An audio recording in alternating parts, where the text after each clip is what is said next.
महाराज की जय। हरे कृष्णा।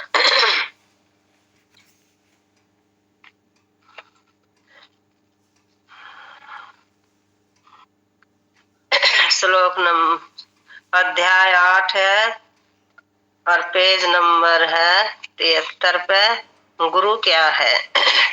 कार्पन दोष पहते सवे भावा परछा में तमाम धर्म समय मूढ़ चित यछिया शयान निश्चित बुरही तन में शीसे सते अहम साधे माम तमाम परपनम। हरे कृष्णा माता जी, हरे कृष्णा माता जी। इससे जो पहला पैराग्राफ है ना, गुरु बनाना कोई फैशन मात्र नहीं है, यहाँ से पढ़ना है। यह परंपरा विज्ञान यहाँ से अच्छी योग करे ना तो आपने नहीं श्लोक कर दिया था, श्लोक से नीचे ये है ना, गुरु बनाना कोई फैशन मात्र नहीं है, ये नहीं किया था। अच्छा अच्छा, चल ठीक है, यहाँ से कर देती हूँ। गुरु बनाना कोई फैशन मात्र नहीं है। जो आध्यात्मिक जीवन के विषय को समझने में गंभीर है उसे गुरु की आवश्यकता होती है। गुरु एक आवश्यकता है क्योंकि मनुष्य को आध्यात्मिक जीवन, भगवान, उचित कार्य तथा भगवान के साथ अपने संबंध को समझने में बहुत ही गंभीर होना चाहिए। जब हम इन विषयों को समझने के प्रति ही अत्यंत ही गंभीर होते हैं तब हमें गुरु की आवश्यकता है। हमें गुरु के पास केवल इसलिए नहीं जाना चाहिए क्योंकि गुरु बनाना समय के एक लोकाचार के अनुरूप है। संसारगत शरणगत होना आवश्यक है क्योंकि बिना शरण में आए हम कुछ भी नहीं सीख सकते। यदि हम गुरु के समीप केवल उनको चुनौती देने के लिए जाते हैं तो कुछ नहीं सीखेंगे। हमें गुरु को उसी प्रकार स्वीकार करना चाहिए जिस प्रकार अर्जुन ने अपने गुरु स्वयं भगवान श्री कृष्ण को स्वीकार किया था। तो इसमें यही बता रहा कि गुरु कोई फैशन की चीज ना है कि हम दिखावटी करे कि हमने भी गुरु अपनाना है, हमें भी गुरु अपनाना है। तो ये कोई नहीं है। जो आध्यात्मिक जीवन के विषय में समझने की गंभीरता, हम गुरु के पास जाते हैं हम अपनी आवश्यकता के लिए गुरु के पास जाते हैं सीखने के लिए कि क्या आध्यात्मिक जीवन क्या है, भगवान के बारे में क्या संबंध समझते हैं, हम भगवान के बारे में हम क्या है, हम भगवान को कैसे समझ सकते हैं। इस बात को हम गंभीरता से लेंगे तो ही हम समझने में अति गंभीर होते हैं। तभी हम इस विषय को समझ सकते हैं। जब हमें भगवान को जानने की कोशिश करेंगे, गुरु को जानने की कोशिश करेंगे, गुरु का हमारा एक शिष्य का क्या संबंध होता है, इसकी आवश्यकता है। तो हमें गुरु के पास केवल इसलिए नहीं जाना चाहिए कि हम अपने ही भौतिक इच्छाओं को लेकर जाए या उसे चुनौती उसे सीखने के बजाय उनसे मतलब उल्टे सीधे जवाब करे, ऐसे नहीं ऐसे हैं, आपको नहीं पता हमें पता है, उसके पास जाकर मतलब ऐसी चुनौती शब्द हमको नहीं कहना चाहिए। ये नहीं है कि हमारे घर में ये काम नहीं हो रहा, ये काम नहीं बन रहा, तो इसके बारे में गुरु के पास जाके जिज्ञासा नहीं करनी है। हमें केवल भगवान की ही मतलब उसके बारे में ही पूछना है कि हम कहाँ से आए हैं, हम जीव, हमारा क्या कर्तव्य है, हम कैसे भगवान को जान सकते हैं। और गुरु के पास जाकर हमने यही सवाल करना है, बस अपने बारे में जानना है कि हम कौन हैं, हमारा कर्तव्य क्या है, हमें क्या करना चाहिए, कैसे गुरु हम बना सकते हैं, उसके बारे में हमें जिज्ञासा होनी चाहिए। तो जैसे कि इसमें उदाहरण दे रखा है कि जैसे भगवत गीता में अर्जुन ने जो गुरु को जब सारा वो हो गया, जब वो मोह में पड़ गया था तो कृष्ण भगवान ने कि उसने शरणगत की, कृष्ण की भगवान ने उसने गुरु बनाया, कृष्ण भगवान को उसकी शरण में रह गया, तब उसे भगवान ने उसको स्वीकार किया था अपने शिष्य के रूप में। तब उसे ये भगवत गीता का ज्ञान प्रदान किया था। तो अब मैं स्वयं के कर्तव्य के विषय में मोहित हूँ और दुर्बलतावश पूर्ण वश से रूप से शांति खो चुका हूँ।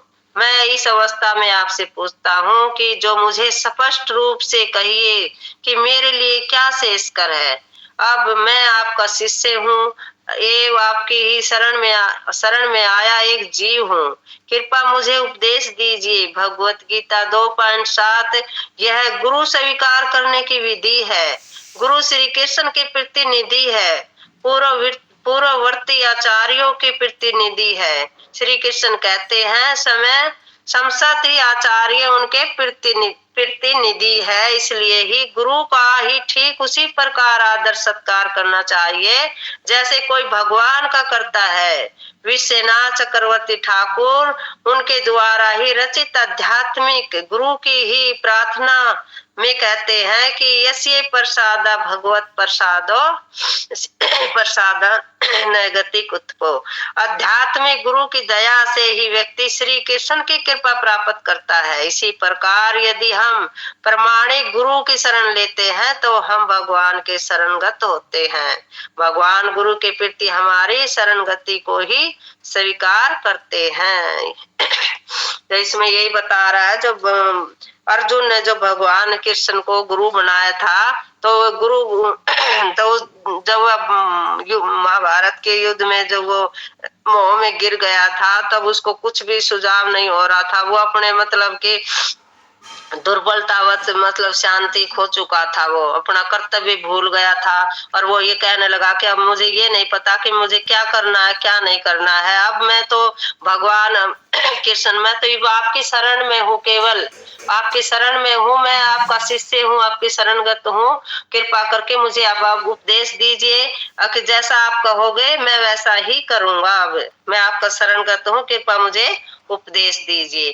तो ऐसे ऐसे गुरु महाराज के पास जाकर निम्न शब्दों में हमें भी ऐसे ही बोलना चाहिए कि तो ऐसे ही हम भगवान के शरणगत हो सकते हैं। जैसे इसमें विशेष चक्रवर्ती ठाकुर के भी द्वारा ही रचित आध्यात्मिक गुरु अक्सर सभी आचार्य हैं वे मतलब श्री कृष्ण कहते हैं कि संसत आचार्य उनके प्रतिनिधि है। अब जितने भी बड़े बड़े आचार्य हैं वे भगवान के प्रतिनिधि है। वे जो ज्ञान मतलब जो के दीक्षा देने लग गए हैं वे भगवान के प्रतिनिधि हो जाते हैं और उनको हमें इसी प्रकार आदर उनका सत्कार करना चाहिए जैसे हम भगवान का करते हैं।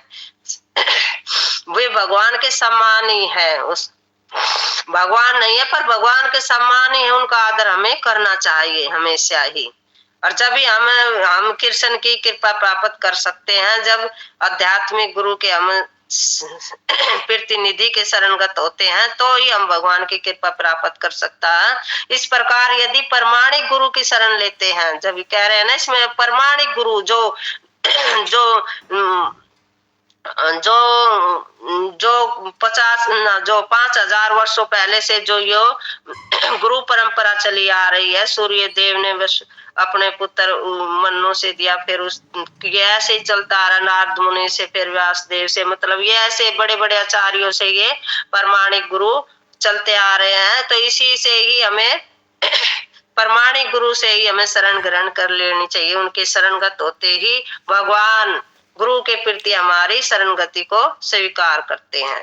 इसमें कुछ ऐड करना चाहो माता जी कर सकते हो फिर बुझी।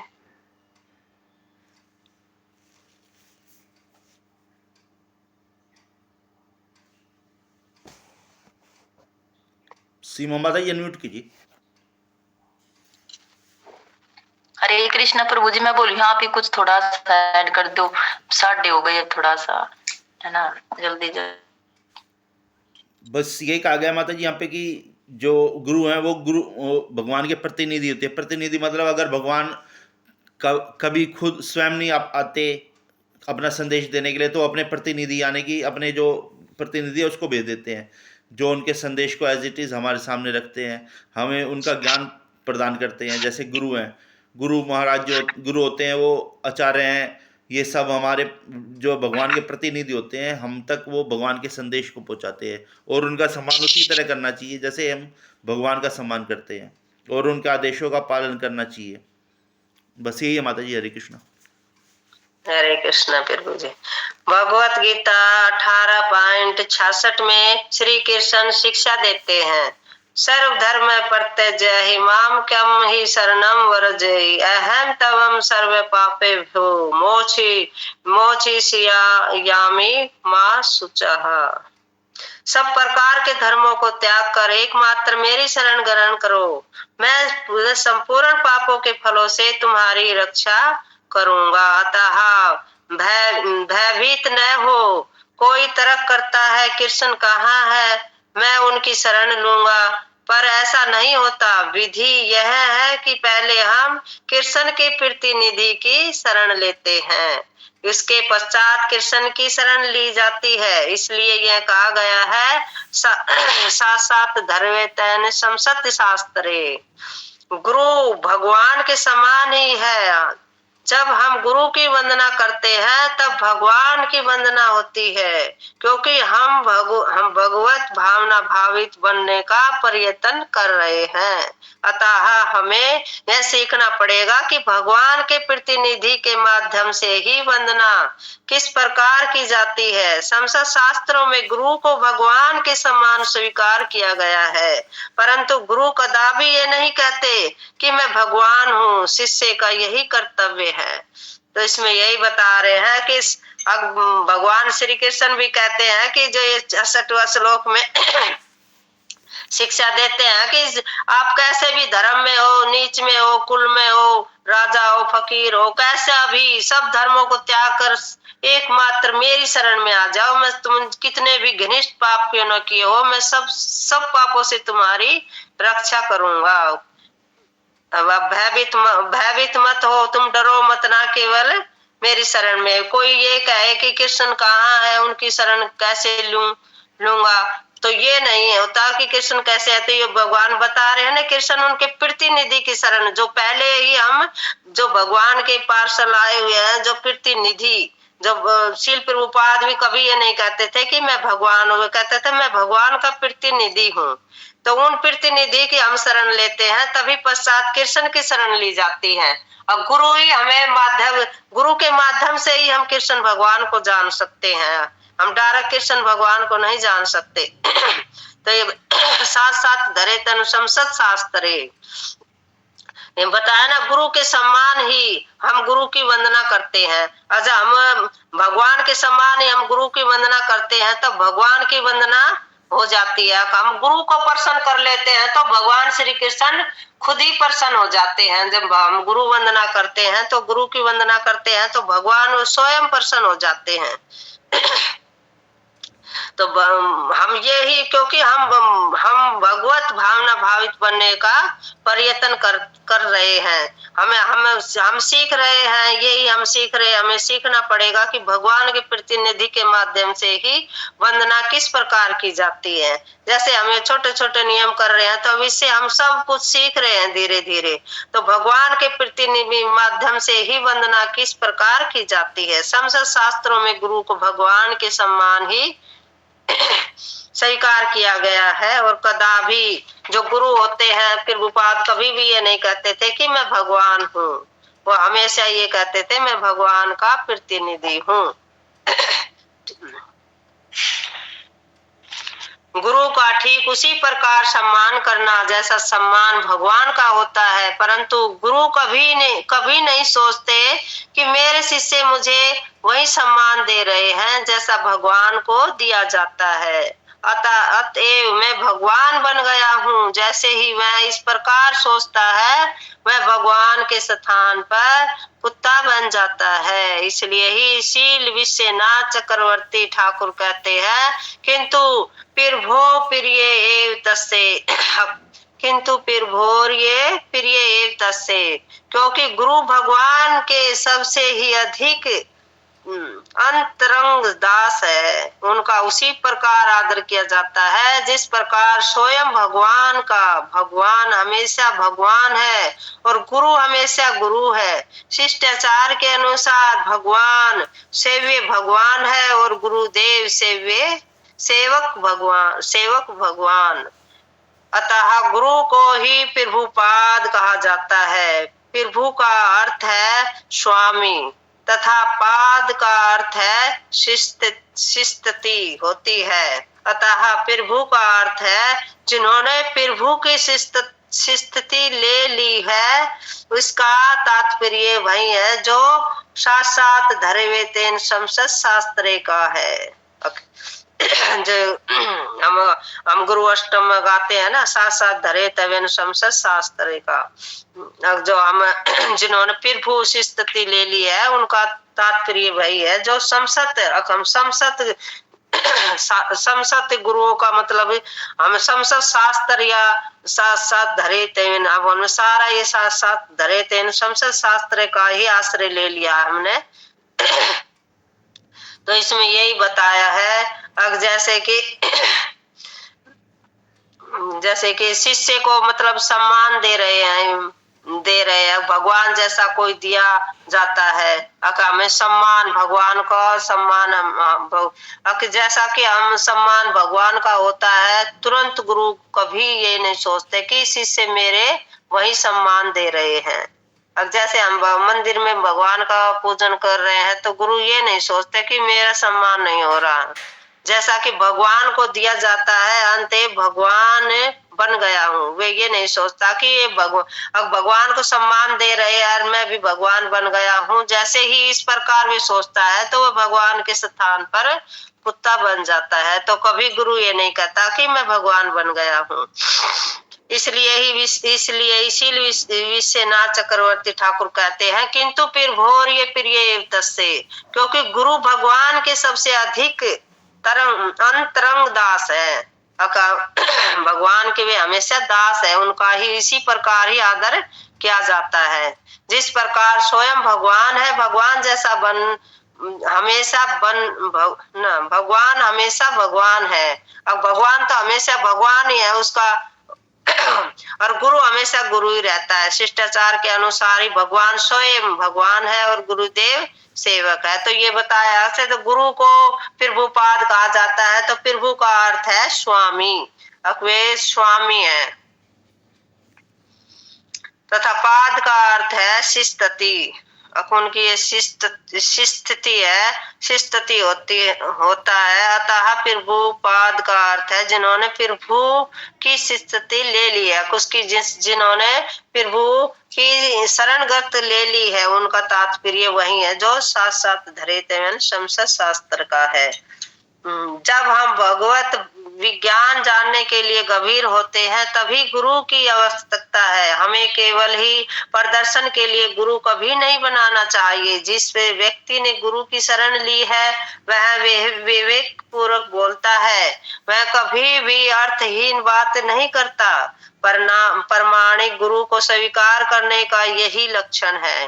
निश्चय ही हमें गुरु की सब प्रकार से वंदना करनी चाहिए, पर साथ ही साथ हमें यह भी स्मरण रखना चाहिए कि किस प्रकार उनकी आज्ञा का पालन किया जाए। भगवत गीता 4.34 में स्वयं भगवान श्री कृष्ण गुरु को ढूंढने की और उन तक पहुंचने की विधि कहते हैं कि हमें कोई फैशन के लिए गुरु नहीं बनाना है और नहीं हमें मतलब गुरु की ही शरण, हमें गुरु की शरण ली है तो उसे विवेक पूर्वक बोलता है। गुरु की हमें सराहना करनी चाहिए।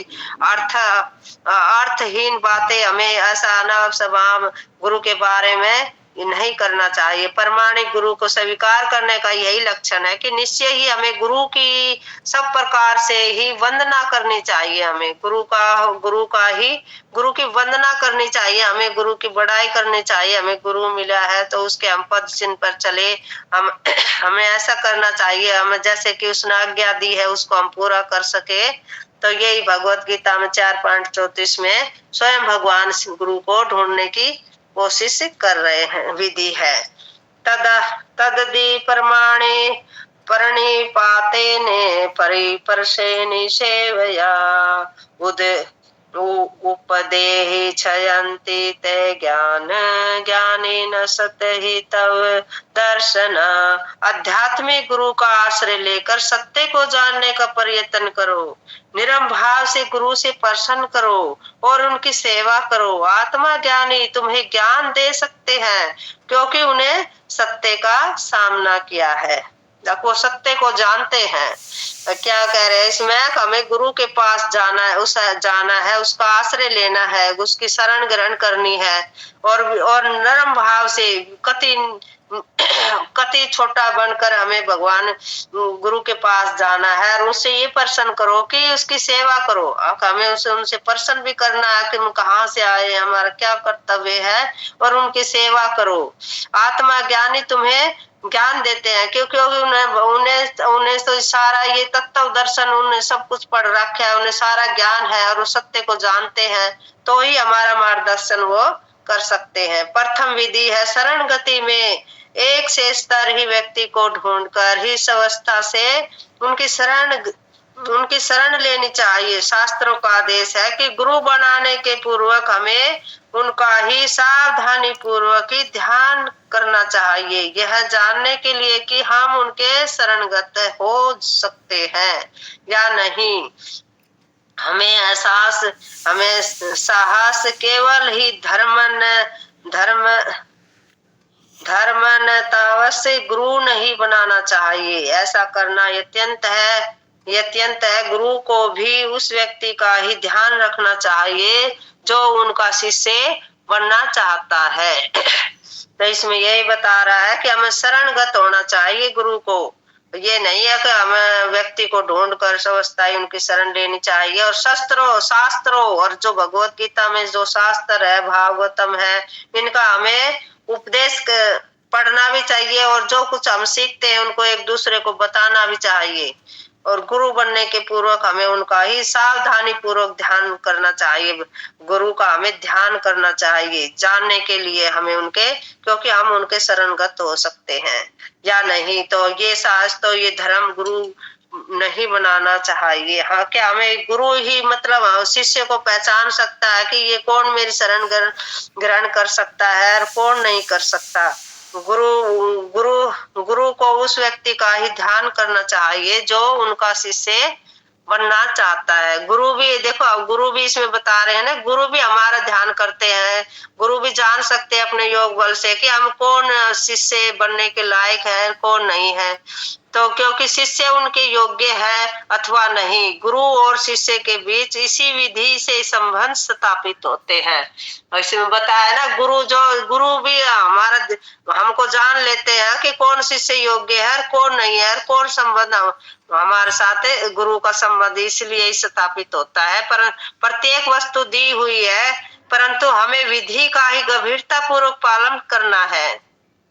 जो सारी विधि दे रखी है, 4 नियमों का पालन, ये सारी चीज हमें जो नियम को फॉलो करेंगे तो हम गंभीरता पूर्वक उसका पालन करना है हमें, तभी हम योग्य शिष्य बनने के प्रतिष्ठित किए जा सकते हैं। हम सारे नियम हम करेंगे, सुबह मंगल आरती जो हमें बताया गया है, शास्त्रों का अध्ययन, प्रभुपाद की बुक, ये हम सब करेंगे तो ही हम प्रतिष्ठित, तभी हम गुरु के योग्य हो सकते हैं। सर्वप्रथम हमें योग्य गुरु ढूंढना चाहिए, फिर उनसे संबंध स्थापित करके ही उनका अनुसरण करना चाहिए। इसके पश्चात ही हमारा जीवन सफल होगा, क्योंकि गुरु अंधकार में पड़े सच्चे शिष्य को प्रकाश दे सकता है। क्योंकि जो शिष्य है वे भौतिक संसार में अंधकार में ही पड़े हुए होते हैं, और जब गुरु के हम शरणगत लेते हैं तो गुरु हमें अंधकार में पड़े हुए शिष्य को प्रकाश की तरफ प्रकाश हमें दिखा सकते हैं। प्रत्येक मनुष्य धूर्त और मूर्ख उत्पन्न हुआ है। यदि हम विद्वान उत्पन्न होते हैं तो हमें पाठशाला जाने की आवश्यकता क्यों पड़ती है? यदि हम ज्ञान नहीं प्राप्त करते तो हम पशुओं के समान ही है। एक पशु भले ही कहे कि ग्रंथों की कोई आवश्यकता नहीं है और वह गुरु बन चुका है, परंतु विज्ञान और दर्शन शास्त्र के ही प्रमाणिक ग्रंथों के अध्ययन के बिना कोई किसी प्रकार ज्ञान प्राप्त कर सकता है। धृत गुरु इन विषयों से ही दूर भागने का प्रयत्न करता है, हमें आपसे ही ये समझना चाहिए। तो इसमें ये बता रखा है कि प्रत्येक मनुष्य को मतलब मूर्ख, धीरज और मूर्ख होते ये घने ही ऐसे हैं जो भौतिक संसार में, यदि वह विद्वान उत्पन्न होते तो वे क्यों पाठशाला में हम क्यों पढ़ाई करते, क्यों इसकी आवश्यकता पड़ती है हमें। हम पाठशाला में गए तभी तो हमें पढ़े, हम सीखे कुछ, इसलिए ही हम जब गुरु के पास जाएंगे तो हम सीखेंगे उनसे ही। हम जैसे कि पशु तो नहीं समझ सकते पशु में, क्योंकि इतनी बुद्धि नहीं दे रखी, ग्रंथों को नहीं, उनको तो कोई आवश्यकता नहीं ग्रंथों की, क्योंकि वे तो उनमें इतनी बुद्धि नहीं दी, परंतु मनुष्य को इतनी बुद्धि दे रखी है कि वो अपना उद्धार कर सकता है।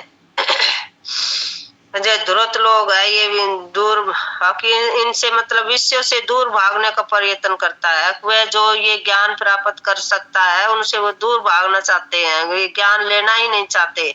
हमें आवश्यक ही ये समझना चाहिए कि हम सब धूर्त और मूर्ख उत्पन्न हुए हैं, हम सब मूर्ख ही हैं, तथा हमें ज्ञान रूपी प्रकाश की आवश्यकता है। हमें ज्ञान प्राप्त करके अपने जीवन को पूर्ण बनाना है। यदि हम अपने जीवन को पूर्ण बनाते तो निश्चय ही यह हमारी प्राज्य है। और यह प्राज्य क्या है? यह प्राज्य है अस्तित्व के लिए ही संघर्ष। हम श्रेष्ठतर जीवन, उच्चतर स्थिति आदि पाने का प्रयत्न कर रहे हैं, और इस प्रयत्न में हम आध्यात्मिक कठिन संघर्ष कर रहे हैं, परंतु हमें वास्तविक उच्च स्थिति के विषय में कोई ज्ञान नहीं है। अगर हम सब ये संघर्ष ही कर रहे हैं ज्ञान प्राप्त करने के लिए, अपना जीवन सुधारने के लिए, हमें जो हम मूर्ख ही पैदा हुए हैं, जो हमारा मोह माया से ये ज्ञान ढका हुआ है, पर्दा पड़ा हुआ है, कितने जन्मों से हम जन्म ले रहे हैं, मर रहे हैं, तो इससे हमें ये ज्ञान है, ये ज्ञान ढका हुआ है हमारा। जो हम इन ज्ञान को जो गुरु के माध्यम से हम शास्त्र ग्रहण करेंगे, उनको पढ़ेंगे, तो ही हमारा ये ज्ञान उज्जवल होगा, और गुरु ही हमें ये ज्ञान प्रदान कर सकते हैं।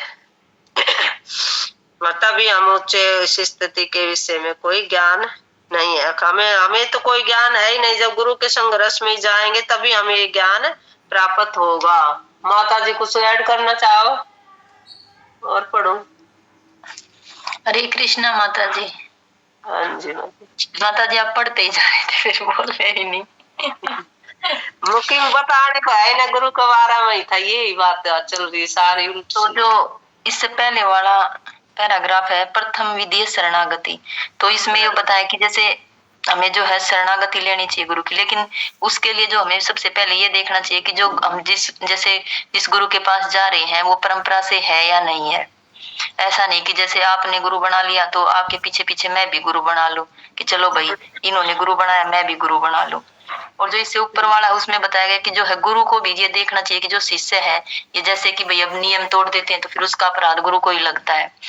तो जो है ऐसे नहीं कि उनको भी जैसे ये हमारी परंपरा में है तो जो दीक्षा देते हैं तो वो जो है एक विधि के अनुसार देते हैं कि उनसे जो पहले 4 नियम 16 माला जो सब कुछ करता है उसके बाद दीक्षा देते हैं। लेकिन जो अन्य परंपराएं है या जो तथाकथित गुरु बस गए और 2-3 दिन में ही दीक्षा दे देते हैं। तो इसमें जो है ये है, इसमें यही बताया। और जो अभी आपने इससे ऊपर वाला कह रहा है कि जो प्रत्येक मनुष्य धूर्त और मूर्ख उत्पन्न हुआ है, तो जैसे जन्म से तो कोई ज्ञान लेकर पैदा नहीं हुआ है तो मूर्ख हुए, लेकिन इसके लिए हम जब स्कूल जाते हैं तो जब जाके हम थोड़ा सा जैसे पढ़ना लिखना हम सीखते हैं। और उसी प्रकार से जैसे जब हम गुरु बनाते हैं तो हम गुरु इसलिए बनाते हैं कि जो हम गुरु के पास हम जाकर जो वैदिक ज्ञान, हमारे जो शास्त्रों का ज्ञान है, जो आध्यात्मिक ज्ञान है, उसकी प्राप्ति के लिए हम गुरु बढ़ाते कि भाई गुरु के पास जाएंगे वो हमें ज्ञान देंगे। क्योंकि ये जैसे हमारी कृष्ण भावना में एक जब ये है, ये भी एक विद्यालय ही है हमारे लिए, क्योंकि इसमें भी हम पढ़ते जैसे, लेकिन इसमें आध्यात्मिक ज्ञान की प्राप्ति होती है। और जो भौतिक ज्ञान है वो हमें जो वैसे पाठशाला और स्कूल है उनमें हम जैसे पढ़ना लिखना सीखते हैं। लेकिन इसमें जो है हम जो कृष्ण भावनामृत है इसमें जो है हम आध्यात्मिक ज्ञान की प्राप्ति करते हैं कि जो है मनुष्य जो है हम पशु जीवन से मनुष्य जीवन तक कैसे आ सकते हैं, और उसके बाद जो फिर हम जैसे ब्राह्मण कैसे बन सकते हैं, वैष्णव बनने का वो सब जो प्रयत्न है वो इसमें हमारी परंपरा में बताया गया। हरे कृष्णा प्रभु जी, कुछ और आप ऐड कर दो। माता जी सब क्लियर ही हो गया वैसे सब कुछ। करो तो आगे फिर बुझे। इस संसार में जो भी हमारी स्थिति है उसे आवश्यक ही त्यागना चाहिए, चाहे हमारी इच्छा अच्छी स्थिति हो अथवा बुरी, दोनों ही दशाओं में हम यहाँ संसार में बने नहीं रह सकते। हम भले ही लाखों रुपए कमा ले और सोचे अब मैं बहुत अच्छी स्थिति में हूँ, परंतु जरा सा ही दस्त या कलरा हेजा हमारी इस स्थिति को समाप्त कर देगा। यदि बैंक नष्ट हो जाए तो हमारी अच्छी स्थिति भी समाप्त हो जाती है। तो इस प्रकार वास्तव में इस भौतिक जगत में कोई भी स्थिति अच्छी नहीं है। यह संसार एक सवाग है। जो लोग इस संसार में श्रेष्ठ स्थिति पाने का प्रयत्न करते हैं वे अंत में पराजित ही होते हैं, क्योंकि यहाँ कोई श्रेष्ठ स्थिति है ही नहीं। भगवत गीता 14.26 में दर्शाती है कि श्रेष्ठ स्थिति क्या है। तो इसमें यही बताया है जैसा कि संसार में हमारी क्या स्थिति है, अगर जो भी हमें हमारी अच्छी आदत है, चाहे हम बुरा काम करते हैं चाहे अच्छा करते हैं, हमें सबको ही मतलब इनको बुरी आदतों को संसार में बनाए नहीं रह सकते। हमें ये सब कुछ को तो हमें त्यागना ही होगा। जैसे उसे में फिर उपाद उदाहरण दे रहे, लाखों रुपये कमाते हैं कोई भी और उसकी अच्छी सी स्थिति है, परंतु क्या वह थोड़ा सा बीमार हुआ और तो हॉस्पिटल में पहुंच गया तो वो सारी स्थिति सारा पैसा खर्च हो सकता है ना। तो इसमें यही बता रहा है कि बैंक भी नष्ट हो जाए और तो उसमें कितने भी पैसे जमा किए हैं तो वे सब समाप्त हो जाते हैं। तो वास्तव में भौतिक जगत में कोई भी स्थिति ही नहीं है कि संसार में सुहाग है और कि संसार में कुछ जोड़ा जाए कुछ करा जाए, ये ऐसा उसमें कुछ भी नहीं है। बस इसमें यही है जो हम श्रेष्ठ स्थिति पाने का जो प्रयत्न करते हैं वे अंत में पराजित ही होते हैं, क्योंकि कोई श्रेष्ठ स्थिति है ही नहीं। भौतिक संसार में हम कुछ भी करें सब कुछ नष्ट होने वाला है, कितना ही जोड़ जोड़ के रख ले कुछ भी कर ले, इसमें सब कुछ नष्ट होने वाला है, कोई भी स्थायी नहीं है। इसमें हम भगवान का नाम लेंगे तो वो ही हमारे साथ जाएगा और वो हमारे अगले जीवन में सहायता करेगा, हमें अच्छा जन्म मिल सकता है। तो इसमें ये भगवत गीता का भी श्लोक दिया है जो 26वां ही है, जो संसद परिस्थितियों में अवचलित भाव से पूर्ण भक्ति में प्रवृत्त होता है वह तुरंत ही प्रकृति के गुणों को लाभ जाता है। तो इसमें कहा ना संसद जितनी भी परिस्थितियां है उसे अवचिल भाव से हमें आगे बढ़कर ही भगवान की भक्ति में प्रवृत्त होना है। और प्रकृति के ये जो गुण है उनको हम तीनों गुणों से हम उन्हें लाग जाते हैं, जैसे बताया ना इसमें लाग जाते हैं तो वो कितना सा हम भक्ति करेंगे तो वो कितना सा हो जाएगा। जो गौ का जो खुर है उसके अंदर कितना पानी आता है उसको हम आसानी से उलाग सकते हैं, तो हम भक्ति करेंगे तो उसे वो थोड़ा हो जाएगा, उसे हम आसानी से उलाग सकते हैं और इस प्रकार हम ब्रह्म के स्तर तक पहुंच सकते हैं। यही बताया है इसमें कि गुणक आत्मा में गुणक तक आत्मा रूप में मनुष्य को ब्रह्म से एकाकार हो जाना चाहिए, लेकिन ब्रह्म तत्व प्राप्त करने पर मनुष्य विष्टि आत्मा के रूप में अपने शाश्वत ब्रह्म स्वरूप को खोता नहीं है। ब्रह्म हमारा एक रूप है ब्रह्म। माम चयो वयाभिचारेण भक्ति योगे निशवेते सगुणान समति तयेतान ब्रह्म भूया कल्पते। जो मनुष्य पूर्ण रूप से ही अब ये विचारणी ही अन्य भक्ति के द्वारा ही आध्यात्मिक कार्यकल्पों में लगता है, वह अवलीलम भौतिक प्रकृति के गुणों को पार करके ही ब्रह्मभूत स्तर तक प्राप्त करता है। अब जो कि जो ये मनुष्य स्वरूप अपना जो भक्ति के द्वारा ही आध्यात्मिक कार्य को में लगते हैं, जो भक्ति करके वह आध्यात्मिक कार्य क्षेत्र में उनको जानने की कोशिश करते हैं, तो वे विलंब भौतिक प्रकृति के गुणों को पार करके ब्रह्मभूत स्तर पर पहुंच जाते हैं। तो क्या कोई ऐसा विज्ञान है जो हमें ये ज्ञान दे जिससे कि हम अमर बन सके? हाँ, हम अमर बन सकते हैं, पर भौतिक दृष्टि से नहीं। हम यह ज्ञान तथा कथित विद्यालयों में नहीं प्राप्त कर सकते, परंतु वैदिक ग्रंथों में यह ज्ञान है जिसके द्वारा हम अमर बन सकते हैं। यह अमरता हमारी श्रेष्ठ स्थिति है, न और जन्म और मृत्यु, न और वृद्धावस्था एवं न और रोग। इस प्रकार गुरु एक आध्यात्मिक महान उत्तरदायित्व स्वीकार करते हैं, तो उन्हें अपने शिष्य का अवश्य ही मार्गदर्शन करना चाहिए और वे पूर्ण स्थिति अर्थात अमरता प्राप्त करने का उपयुक्त अधिकारी बनने के योग्य बनाना चाहिए।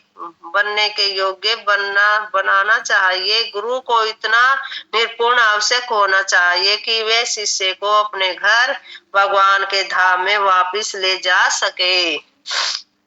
तो इसमें यही बताया कि हम जो विश्वविद्यालय है उससे हम ज्ञान प्राप्त नहीं कर सकते, जो ये भौतिक संसार में खोल रखा है।